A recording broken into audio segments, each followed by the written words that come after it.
हाँ बच्चों, तो जैसा कि हम हर वीक में एक एक्टिविटी मेरा मतलब एक्टिविटी करते हैं, तो आज हम गर्मी के ऊपर एक मजमून लिखेंगे। सर पहले एसी पर मजमून लिखवा दें। बेटा सवाल तो बहुत अच्छा है, लेकिन इसका जवाब मेरे पास भी नहीं है, क्योंकि हमारे जमाने में एसी नहीं होता था। सर इसीलिए तो आप इतने गुस्से वाले हैं। ओए चुप हो जाओ, जिसने ज्यादा बात की उसे धूप में खड़ा कर दूंगा। सर धूप में? वहां तो वाईफाई भी नहीं चलता। तुम लोग पढ़ने आते हो या मजाक करने आते हो?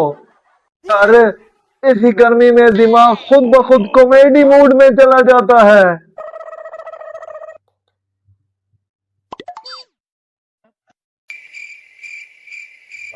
सर अब तो क्लास नहीं, तंदूर लग रहा है। सर आप हाजिरी लगा दे, हम घर से ऑनलाइन खुद ब खुद पिघल जाएंगे। छुट्टी कर दो भाई, बैठा मुझसे भी नहीं जा रहा।